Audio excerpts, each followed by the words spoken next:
சிறப்பான தரமான சம்பவம் நீ பாப்பீங்க. ஓட்டா ஓட்டா.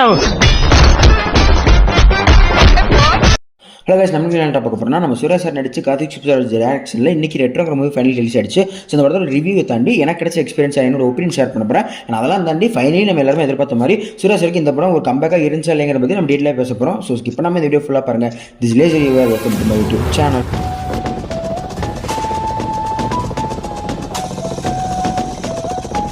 சிறப்பான தரமான சம்பவம் நீ பாப்பீங்க.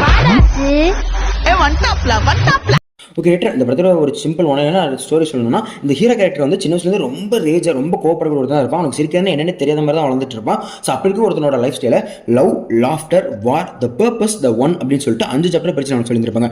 முதல் லவ் அண்ட் லாஃப்டரில் நம்ம ஹீரோ வந்து ஹீரோனை சந்திப்பான். அவனுக்கு வந்து அவளை ரொம்ப பிடிச்சிருக்கும். ஸோ அதனால் அவளை கல்யாணம் பண்ணிக்கிற மாதிரி ஆசைப்படுவான். ஸோ அவங்க கல்யாணம் பண்ணிக்கக்கூடிய சமயத்தில் ஒரு செக்மெண்ட்ல அவங்க 2 பேர் பிரிஞ்சிருவாங்க. அதுக்கப்புறம் ஒரு காலகட்டத்துக்கு அப்புறம் திரும்ப அவளை தேடி போவோம். இதுதான் லவ் அண்ட் லாஃப்டரில் ஃபிட்டாக இருந்திருக்கும். ஸோ லாஃப்டரில் அவளை தேடி போகிறான் தெரியுமா, அந்த தேடி போகிற இடத்துல இவனுக்குன்னு ஒரு வார் காத்துட்டு இருந்திருக்கும். அந்த வார் அவன் லீட் பண்ணும்போது அங்க அவனுக்கான பர்பஸ் பிறக்கப்படுது. அந்த பர்பஸ் இவனை த ஒன்னா மாத்துது.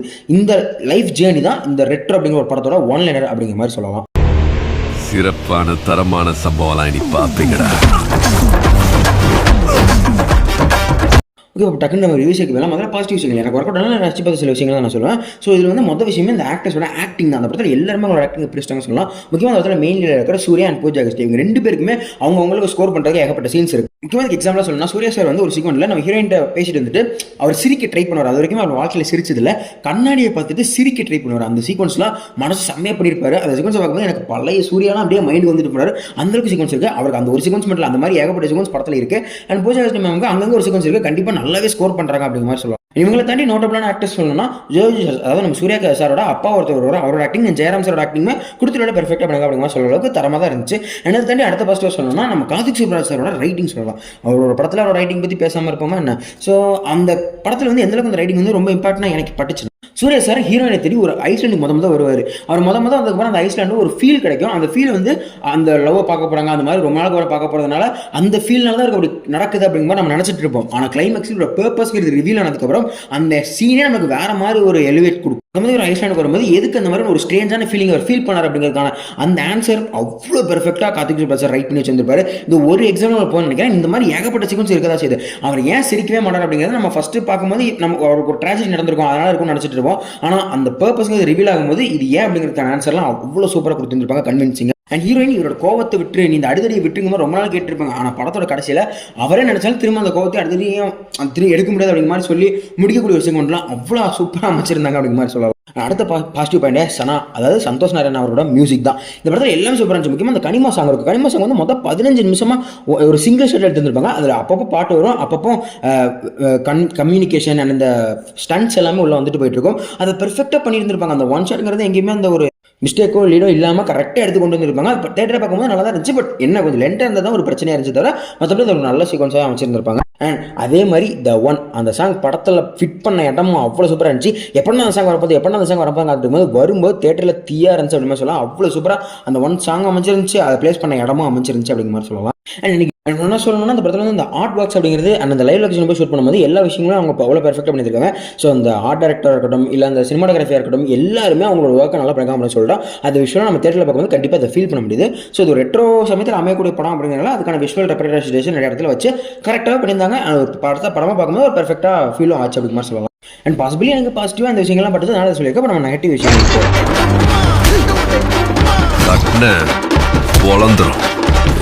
இப்போ நெகட்டிவ்னா எனக்கு பிடிக்காத ஒர்க் அவுட் சில விஷயங்கள் தான் நான் சொல்லுவேன். அதில் மொதல் விஷயமா சொல்லணும்னா, லைக் இந்த படம் வந்து 2 மணி நேரம் 48 நிமிஷம் ஆகுது. அண்ட் நான் சொன்ன மாதிரி கதை வந்து 5 செக்மெண்ட்டாக பிரித்து சொல்கிறாங்க. ஸோ இந்த 5 செக்மெண்ட்டில் மொதல் 3 செக்மெண்ட் லவ் லாஃப்டர் வாரில் வந்து ஒரு ஸ்டோரி சொல்லியிருந்திருப்பாங்க இல்லையா. ஸோ அந்த ஸ்டோரியை பார்த்து நம்ம வந்து இப்போ அதை இப்படி தான் போகும்போது எக்ஸ்பெக்ட் பண்ணிட்டு இருக்கும்போது அந்த கதை மொத்தமாக பார்த்து இந்த பர்பஸ் த ஒன்ல மொத்தமாக கதையவே மாற்றிருந்திருப்பாங்க. ஸோ அந்த படமாக பார்த்து முடிக்கும் போது அந்த கிளைமேக்ஸ் அந்த கடைசி 1 மணி நேரம் இல்லை கடைசி 40 நிமிஷங்கிறது படம் நல்லா தான் இருக்குது. பட் அதுக்கு முன்னாடி ஒரு ஸ்டோரி லைன் பில்ட் பண்ணியிருந்தோம் இல்லையா, அதெல்லாம் மொத்தமாக சப்ளாட்டாவோ இல்லை நூல் பிளாட்டாவோ மாறி லைக் எந்த ஒரு விஷயமே இல்லை, ஒரு சும்மா ஓடிட்டு இருந்துச்சு அப்படிங்கிற ஒரு ஃபீல் கண்டிப்பாக கிடைக்க தான் செய்யுது. அது கொஞ்சம் மைனஸாக பட்டுச்சு. நான் தாண்டி சொல்லணும்னா, இந்த படத்தில் ஏகப்பட்ட இந்த லாக் சீக்வன்ஸ் இருக்கதா செய்யுது. நான் சொன்ன மாதிரி 2.25 மணி நேரம் படம் இது. கண்டிப்பாக எடிட்டர் கொஞ்சம் ஸ்ட்ரிக்டாக வேலை பார்த்துருந்தாங்கன்னா ஏகப்பட்ட சீக்வன்ஸை கட் பண்ணி ஒரு பெர்ஃபெக்டாக நம்ம கொடுத்துருக்கலாம். லிட்டரலி இந்த படத்தில் அக்கறை நிறைய ஆக்ஷன் சீக்வன்ஸ் நிறைய பிளேஸ்மெண்ட் சீக்வன்ஸுங்கிறத நாங்கள் எடுத்துட்டோம், அதை வச்சிருவோம் அப்படிங்கிற மாதிரியான ஃபீலிங் வச்ச மாதிரி தான் இருந்துச்சு. முக்கியமாக அந்த ஃபஸ்ட்டில் வந்து அந்த 15 நிமிஷம் சிங்கிள் செட் சீக்வன்ஸ் இருக்குல்ல, அதெல்லாம் வந்து கண்டிப்பாக ஷார்ட் பண்ணி ஒரு 8 நிமிஷம் 7 நிமிஷம் சீக்வன்ஸை கண்டிப்பாக மாற்றிருந்துருக்கலாம். நாங்கள் ஒரு சிங்கிள் செட்டாக எடுத்துட்டோம், இதை நீங்கள் பார்த்துருங்க அப்படிங்கிற மாதிரி வச்ச மாதிரி தான் அது கொஞ்சம் ஃபீல் கொடுத்துச்சு ஒரு கட்டத்துக்கு மேலே. அதுக்கப்புறம் இந்த படத்துலையுமே ஏகப்பட்ட ஃபைட் சீக்வன்ஸ் வருது, அதுக்கான பில்டெல்லாம் நார்மலாக ரொம்ப டூம்டாக கம்மியாக தான் வச்சிருந்துருக்காங்க, அதெல்லாம் எந்த ஒரு பிரச்சனையுமே இல்லை. ஆனால் அதுக்கான லென்த்துங்கிறது ரொம்ப அதிகமாக இருக்குது, அதை கொஞ்சம் ஷார்ட் பண்ணியிருந்திருக்கலாம். அண்ட் அதே மாதிரி நீங்கள் படத்தை பார்க்கும்போது உங்களுக்கே ஃபீல் ஆகும், இந்த சீன்லாம் கொஞ்சம் கட் பண்ணி தூக்கலாம், அந்த மாதிரி ஒரு 5-6 செகண்ட்ஸ் இருக்க தான் தெரியுது. கட் பண்ணி தூக்கியிருந்தா அட்லீஸ்ட் இந்த படம் ஒரு 2 மணி நேரம் 20 நிமிஷம் இல்லை 2 மணி நேரத்துக்குள்ளே சுருக்கி இருக்கலாம். அந்தளவுக்கு வந்திருந்தால் அந்த படம் கொஞ்சம் கிறிஸ்பாக பார்க்கும்போது அந்த லேக்னஸ்ங்கிறது ஃபீல் ஆகாமல் இருந்திருக்கும். அண்ட் அதே மாதிரி இந்த படத்தில் வந்து எனக்கு எந்த ஒரு வில்லனுமே இந்த கொஞ்சம் இதாக இல்லை, பவர்ஃபுல்லாக இல்லை அப்படிங்கிற மாதிரி ஃபீல் இருந்துகிட்டே இருந்துச்சு. பிகாஸ் 4 பெரிய ஆக்டர் இருக்காங்க, அதில் ஜோர்ஜ் ஜார்ஜ் மட்டும்தான் கொஞ்சமாவது அந்த டிமாண்டிங்காக இருக்காது, அது அவர் ஆக்டிங்னால. பிரகாஷ் ராஜ் வந்து அப்பப்போ கேமியா கொடுத்துட்டு தான் போகிறாரு. நாசர் சாருக்கு வந்து கிளைமேக்ஸில் 10 நிமிஷம் ஃப்ளாஷ்பேக் வச்சிருப்பாங்க, அது அப்படியே கிருஷ்ணர் அண்ட் அவரோட மாமா கம்சருக்கு வந்து ஒரு புராண கதை இருக்கும், அதை அப்படியே எடுத்து வச்சு வந்துருப்பாங்க. அவங்க பையன் இருப்பான், அவன் வேணால் கொஞ்சம் எரிச்சலத்துக்குள்ளே காண்டத்துக்குள்ளே ஒரு வில்லன் கரெக்டாக பண்ணியிருந்திருப்போம். பட் இவ்வளோ பெரிய வில்லன் இருந்தாலும் இவ்வளோ டிமாண்டிங்காக இருந்தாலுமே கூட ஹீரோங்கிறது ரொம்ப பவர்ஃபுல்லாக இருக்கிறதுனால அவர் என்ன தான் இவங்க எல்லாரும் டக்குன்னு உடச்சு முடிச்சிரு அப்படிங்கும்போது வில்லனுங்கிறது ரொம்ப பவர்லெஸ்ஸாக ஃபீல் ஆன மாதிரி தான் எனக்கு இருந்துச்சு. ஸோ இதெல்லாம் தான் ஒரு நெகட்டிவாக பட்ட விஷயங்கள் அப்படிங்கிற மாதிரி சொல்லலாம் இப்போதைக்கு படம் பார்க்கும்போது.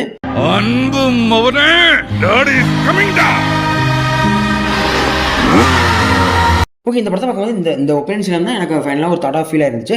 என்னதான் வந்து இந்த மிக்ஸில் இந்த மாதிரி விஷயங்கள் நம்ம மாதிரி சொல்லியிருந்தாலும் கூட ஓவரால் ஒரு படமாக பார்க்கும்போது ஒரு கம்ப்ளீட்லி சாட்டிஸ்ஃபைட் ஃபிலிம் தான் எனக்கு அமைச்சிருந்துச்சு. ஸோ எக்ஸ்பெக்ட் பண்ண அளவுக்கு ஒரு லவுடான கம்பேக் அளவுக்கு இல்லாமல் ஒரு டீசெண்டான கம்பேக் அப்படிங்கிற சொல்கிற அளவுக்கு நம்ம படமாக அமைச்சிருக்கு. பிகாஸ் 24க்கு அப்புறம் ஒரு நல்ல theatre movie Kamal Suriya sir கிட்ட நமக்கு கிடைக்கவே இல்லை. பட் இந்த படம் அந்த ஒரு கேர்ஸை உடச்சிருக்கு அப்படிங்கிற மாதிரி சொல்லலாம். என்னை பொறுத்த வரைக்கும் ரெட்ரோ அப்படிங்கிற மூவி வந்து ஒரு டீசென்ட்டான கமர்ஷியல் ஃபிலிம், கண்டிப்பாக ஒரு நல்ல தேட்டரில் நல்ல என்விரான்மெண்ட்டில் போய் பார்த்தீங்கன்னா உங்களுக்கும் பிடிக்கிறதுனா வாய்ப்புகள் இருக்குது. முக்கியமாக இந்த படம் முடியும் போதெல்லாம் இந்த புல் ஸ்டாப் வைக்க வேண்டிய இடத்துல கம்மா போட்டு எங்கேயும் லீட் ஆகிட்டு இருக்கும். நான் கொஞ்ச நேரத்தில் பயந்துட்டேன், இது எங்கேயும் லீட் கொடுத்து பார்ட் 1 போட்டு முடிக்க போகிறாங்க அப்படின்னு நினச்சிட்டு இருந்தேன். அப்படி எதுவும் பண்ணாமல் அங்கேயே திரும்ப ஒரு புல் ஸ்டாப் போட்டு சுபம் முடிச்சதுக்காகவே இந்த படத்துக்கு 10க்கு 7 கண்டிப்பாக நான். ஓகே, வீடியோட ஃபைனலுக்கு வந்தாச்சு. ஸோ இந்த படம் பார்த்தவங்க யாராவது இருந்தீங்கன்னா என்னோட ஒப்பீனியன் நான் சொல்லிக்கிறேன். ஸோ உங்களோட ஒப்பீனியன் என்ன, உங்களோட தாட்ஸ் என்ன அப்படிங்கிற கண்டிப்பாக சொல்லுங்கள், நானும் தெரிஞ்சுக்கலாம், எல்லாரும் தெரிஞ்சுக்கிட்டோம். அண்ட் படம் பார்க்காதவங்க நான் சொன்ன மாதிரி ஒரு நல்ல தேட்டரில் ஒரு நல்ல என்விரான்மெண்ட்டில் போய் பாருங்கள், கண்டிப்பாக உங்களுக்கும் பிடிக்கிறதுக்கான வாய்ப்புகள் இருக்குது. அண்ட் இந்த வீடியோ ஃபுல்லாக பார்த்துருந்தீங்க அப்படின்னா அந்த வீடியோஸ் இந்த தாட்ஸ் அந்த வீடியோ ஃப்ளாஸ் கண்டுபிடிச்சிங்க, அதே மாதிரி கமெண்ட் சொல்லியிருப்பாங்க. அண்ட் வழக்கமாக எப்பவுமே சொல்கிறதா இதே மாதிரி இன்னொரு டிஸ்கவுண்ட் சந்திக்கிறேன். லேஸ் வீடியோ ஆஃப்டரா பாய்.